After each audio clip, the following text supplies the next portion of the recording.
Hey, Eric, it's Clint and Noah from the Great American Sports Network. How you doing, man? I'm doing all right. How you doing?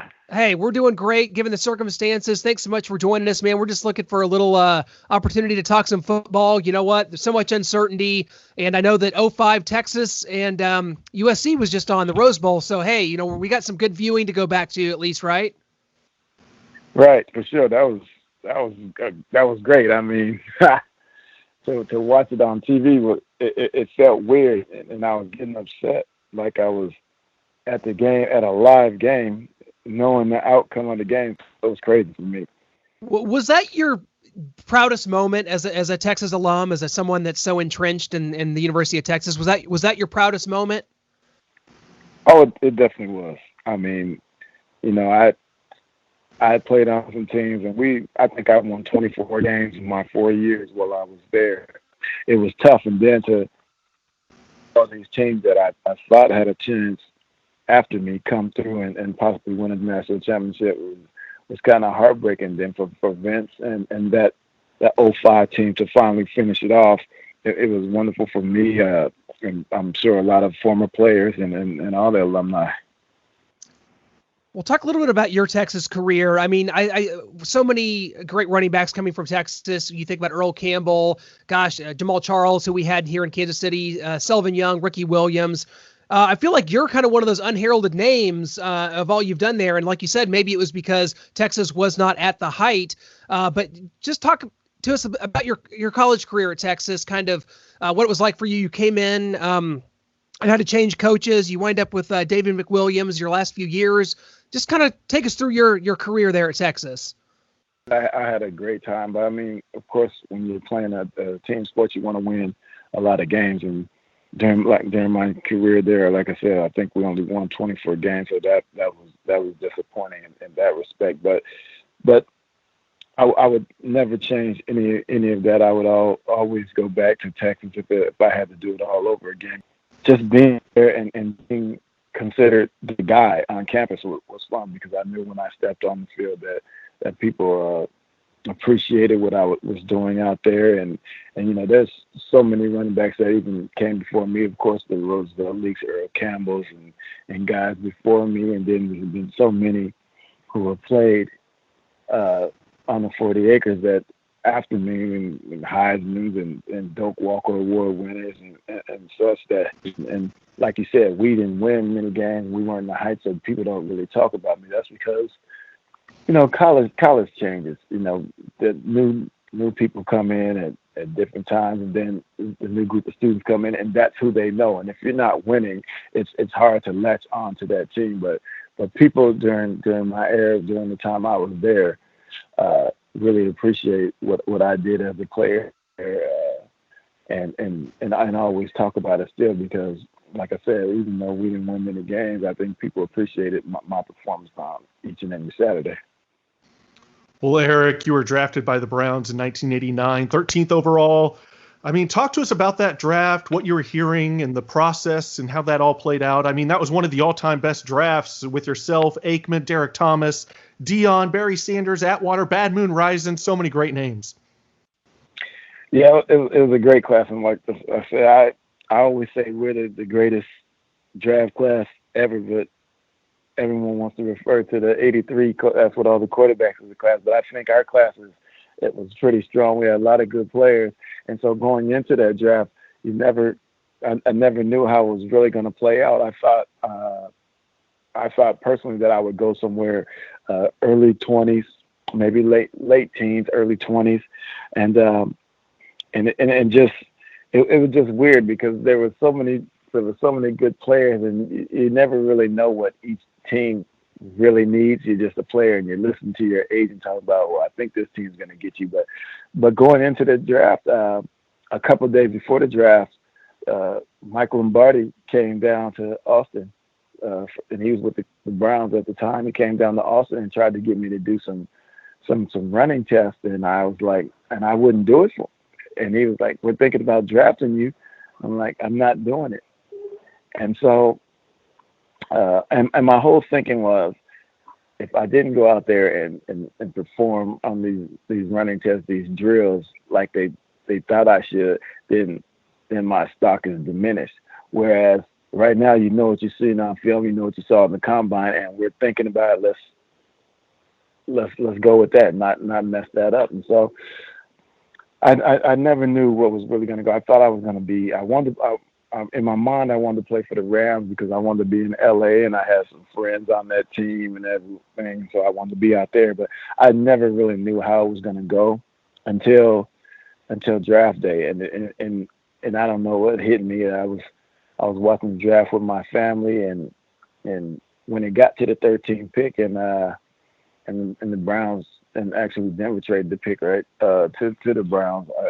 I looked at my mom and I said, "The Browns are about to draft me," and it was just a feeling that I had, and it happened. And I think my agent told me at that time he thought that the Jets would have gotten me with the next pick if the Browns didn't. But I told my mom that, and then of course I go to Cleveland, and the rest is history. I had a great time there. Yeah, talk a little bit about that. In 1991, two future all-time great coaches come in with Bill Belichick, defensive coordinator Nick Saban. Did you see their coaching prowess back then? And can you give us some insight into what has made them so great at New England and Alabama, respectively? Well, definitely. I mean, the way they paid attention to detail, and just the coaching in itself was, you could tell that they were going to be great coaches. They were good coaches when they were with us. I think the problem especially with Bill, when he came to Cleveland, was that he was coming from the Giants. It just left Bill Parcells, and we had scrimmaged them a few years earlier, I believe, in training camp, and I think the veterans who were still on the team didn't like how they practiced and everything like that. So when Bill got there, it was kind of a tug of war because he wanted to do certain things his way, and of course, when you have older veterans, they want to do it like they've always done it, and so that was a tug of war. But taking that away, you could see that Bill was going to be a very good coach, and is a great coach because of the way he paid attention to detail, the way he studied, the way he knew everything that was going on in all aspects of the game, and that's what makes him great. And so we didn't win games, but we ended up winning some games. We went to the playoffs one time, but I think what we had there is what groomed him to become the coach that he is today, because he got to learn from what he did with us. Well, Eric, you end your career with 17,230 all-purpose yards, which was 10th at the time. Now it's 16th all time in the NFL. You're the only player to ever have 7,000 yards on offense and 7,000 yards on kickoff and punt returns. Just kind of talk about how you kind of developed into such a utility player. I mean, obviously you had track speed coming out of Texas, and you come in here, you're versatile, you can receive out of the backfield. But how did that all come together for you as a pro? Well, I have to say it came together for me when I was actually younger, because it's just something that I had done my entire life. From the time I started playing football, that I did everything, whether it be running the ball, catching the ball, returning punts and kicks. And so from day one when I started playing, that's what I've always done. So I was used to doing it. I was trained to do it because my dad pretty much did the same thing. So I watched film of him growing up. I worked out with him when I was in high school just to get ready and try to get used to doing the same things. And so going into the pros, it's just something that I expected to do. I mean, I didn't carry the ball from the backfield as much as I probably would have wanted, but I still had opportunities. And so I like the fact that I could go in there and it didn't really matter what down it was, because I could get the ball as a running back. I could get the ball as a receiver. And so, the old adage in the NFL, the more you can do is what keeps you around. And so being able to do those things and be pretty good at them is what kept me around. And so I think, when it's all said and done, I would have loved to have been considered a running back and rush for thousands of yards every year, but it didn't happen, but people saw me as, like you said, a utility player, and that's a good thing. I mean, because it allows a team to use draft picks or use spots on the roster. And other players, if you have someone who can do a whole bunch of things, and I enjoyed it because it gives you so many different opportunities to have the ball and so many opportunities to score a touchdown. And that's what makes it fun.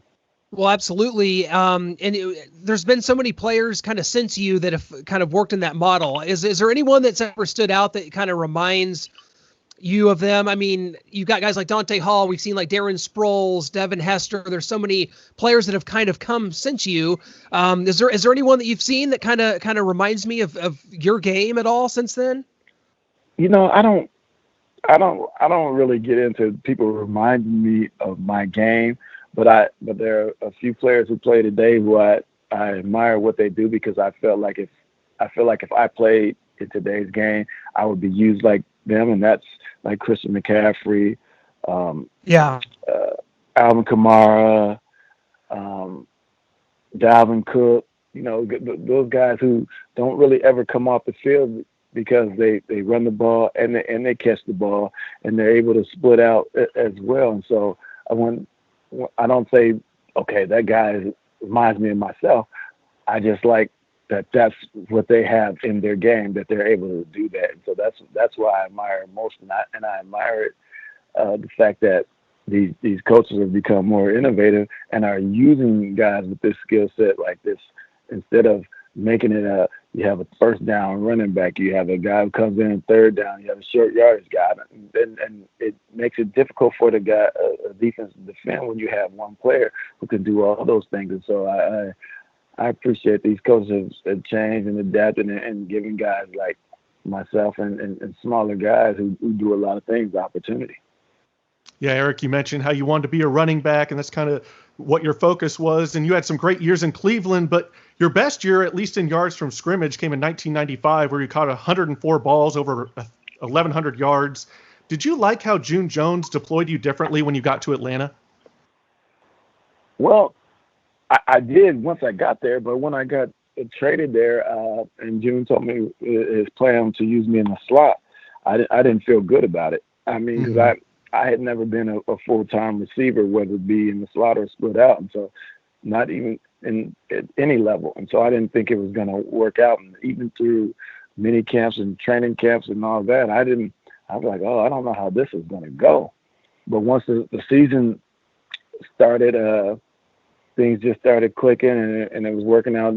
Jeff George is throwing me the ball a lot. We had a lot of other receivers who could spread the field, so it made it a little easier. And then June still let me go back there and carry from the backfield and run screens and things like that. So I had lots of fun like that. And June said I would love it. Just if I were buying into it, and I did, and we had fun with it.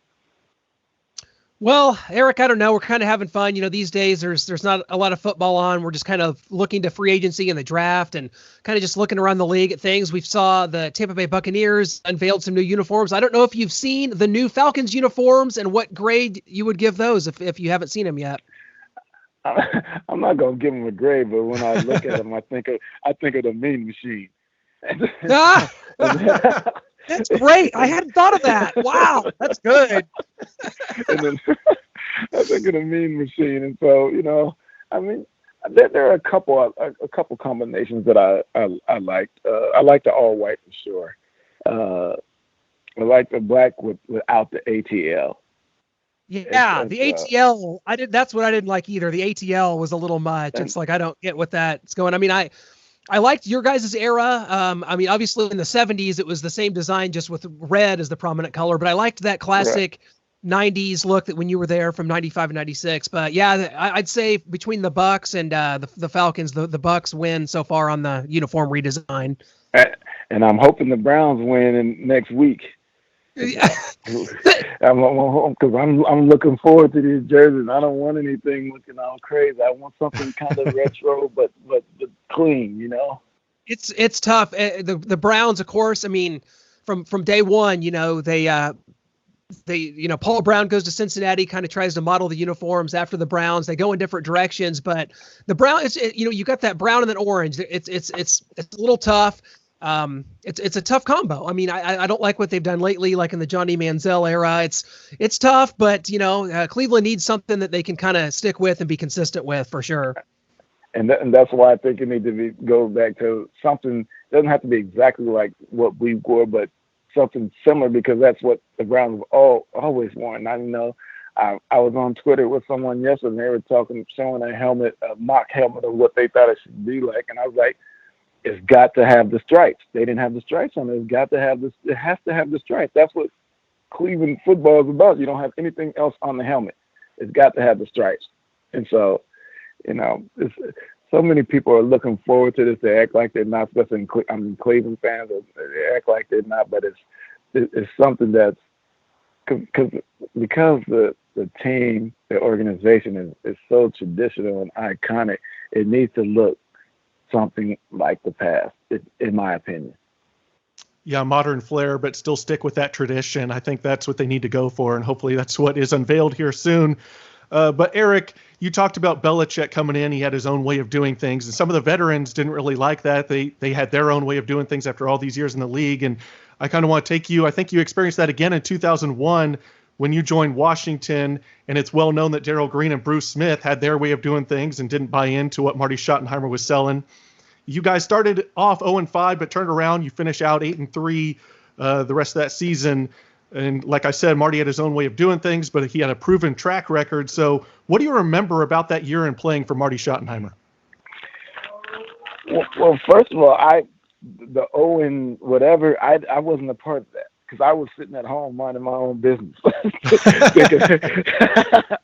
thinking I was going to retire, and then they called me in, and I came in, and so, we and once I got there, we like you said, we go 8-3 at the end of the year, so that's good as far as I'm concerned, because I was a part of a team that went 8-3, and I could say that. But just knowing guys who had played with Marty, who I played with in Cleveland prior to being in Washington, all those guys loved him, and they thought the world of him, and they always thank him, because they don't feel like they would have been in the league if it weren't for Marty. And they had great teams in Cleveland at that time. They didn't get to the Super Bowl, but they still were on the cusp a few times. And so I knew Marty was a winner. And so, but when you hadn't been there through training camp and early in the season, like Darrell and Bruce and those guys had been, I would see it differently, especially when those guys had already won Super Bowls, or not won Super Bowl, been to the Super Bowl, at least for Bruce. So they know what it takes to win football games, and I guess when you say they had made points about they didn't like what he was doing, it was probably different than what they had ever seen. And so, especially when Marty had never been to the Super Bowl, but they both had, and so it makes it hard. That's what I'm talking about. It makes it hard when you have a new coach come in and he wants to do it his way, but yet you've been winning games or done a lot doing it your way. It's always going to be a tug of war until you find that fine ground where everybody's on the same page and you just move forward. Eric, we saw the Cleveland Browns really kind of go all in for this year. It didn't end the way they wanted it to, but Baker Mayfield there, you bring in Odell Beckham Jr. and a host of other free agents. How do you feel that the franchise is in the hands currently of Kevin Stefanski? I mean, what do you think the future kind of holds for this franchise right now? I mean, are you a Baker Mayfield guy, or what do you see happening from here? I feel good about it. I mean, even before Kevin was hired as a coach, a friend of mine worked with him in Minnesota, and he had told me that he was a very good coach. He'll really do some coaching. So he's the guy for the job. And so knowing that, I feel good about it. I mean, we have players. I think last year, in my opinion, we worried about throwing the ball too much when we have a star in Nick Chubb, who should have carried the ball a lot, in my opinion. I mean, he was second leading rusher in the league, and very well could have been first had he gotten the ball more towards the end of the year. And so we have players. I think we signed a few in free agency. who will definitely help. And I'm looking forward to the draft to see if we can shore up this offensive line. And then when we do that, I think we're heading in the right direction. I mean, we know what Kevin did with Minnesota, and what I really appreciate is that he was Dalvin Cook first and then everything else after. And so I think he can do the same thing with Nick Chubb, and that'll win you a lot of football games. Absolutely. They need to rely more on that running game and Nick Chubb. They have a star back there, so don't lose track of that and think of these exciting weapons on the outside. Sometimes the best thing is maybe the easiest thing, just to tote that rock. And but Eric, you played with two of the all-time greats in this league, and I'm talking about Junior Seau in 1997 and Brett Favre in 2002. What can you tell us about each of those guys and kind of what made them the great players that they were?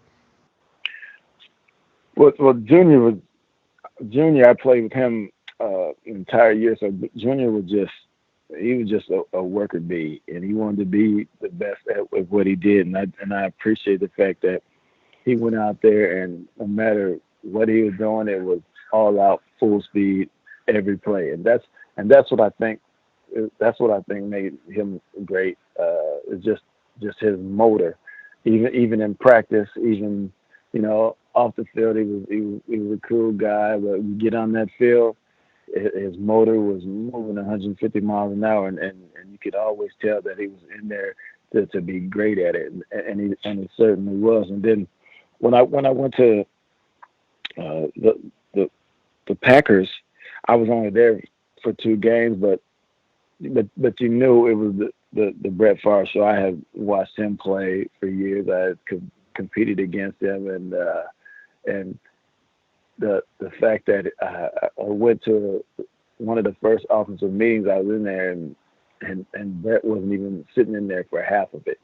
Then he comes in, I said, and I thought to myself, being a veteran who's older than now, I'm like, yeah, he must be the guy, because he must know this offense where he doesn't even have to think about it. So he doesn't even have to be in here to watch this stuff. So I appreciate that. And I appreciate what he accomplished as a player, and winning the Super Bowl and everything else. Threw for lots of yards and had great teams. I just like guys who can go out there and do their jobs well, because it's a fun job, especially when you're good at it. Well, we've talked about the future of the Cleveland Browns. Got to ask you about your Texas Longhorns. I mean, on your Twitter profile, it says forever a Longhorn. Obviously, you're invested in that program. Tom Herman's been there, trying to build things, trying to get around Oklahoma there in the Big 12. How do you feel about the prospects of the Texas Longhorns going forward? They've been able to beat Oklahoma since Tom Herman's been there, but getting around them and winning the Big 12, a guy like Sam Ehlinger at quarterback, they've developed some toughness. What do you see in the future here for Texas? I think we're going to be all right. I mean, we're getting the recruits year in and year out like we did back in the day. That was a problem during the rough patches. Some years we would get good recruits, and some years we wouldn't.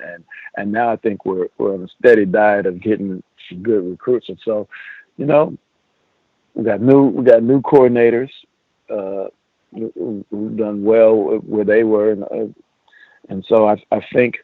With the players we have, we'll go out there and play good winning football. I mean, they're a young team. They've been a young team because guys in previous years, when they got to be juniors and had the opportunity to leave, even if they weren't going the first round, guys were still leaving. So we'll never be able to keep the same team together in the continuity that we would need to keep, especially when you weren't getting the recruits that you were and had been in years past. But now that they're starting to get those recruits, it's okay for guys to leave as juniors. So this is going to be a big year for us. I think a lot's on the line for everyone, because we had, like I said, we have top 10 recruiting class again, and it's a time for those guys to show up and do it on the field. I mean, and consistently do it on the field, because in 2 years ago we beat Oklahoma, but then we'll turn around and lose to a team that's not as good as Oklahoma. I don't want to throw any names out there because everybody's get upset, but you know, do it. That's just but okay, I'll do it. And so you know, I don't understand it. We lose or we beat Oklahoma, we turn around and lose Iowa State. That should never happen, right? You shouldn't be in games. Yeah. You shouldn't be in games where Kansas is close to us ever. Right. Well said. They shouldn't be close to us. I mean, they're and we're playing them down to the wire. And that's not Texas football. And I think, like I said, we have good coaches, we have good players. I think it's a matter of everybody putting it together, and it has to happen on Saturdays, in between those white lines, because everybody's prepared until you get on the field. When the bullets start flying on the field, that's when things have to happen. It has to be from the coaches. It has to be from the players. It has to be everyone. And I think this is the year that we can do it. It's just a matter of everyone going out there and doing it. Absolutely. We'll be watching and pulling for your Longhorns there. But Eric, us being here in Kansas City, we talked about in 2001 you playing for Marty Schottenheimer. He was our coach here from 1989 to 1998. Had the Chiefs the winningest team of the 90s. I believe you played against us in 1994 with Marty Schottenheimer as the head coach, Joe Montana out there, Marcus Allen, Derek Thomas, Dale Carter, so many great defenders out there, Neil Smith. Take us back and talk to us about facing Marty Schottenheimer and our Kansas City Chiefs in the mid-90s. Well, you know, the first time I played against, I believe, was my rookie year, and we tied them. And which.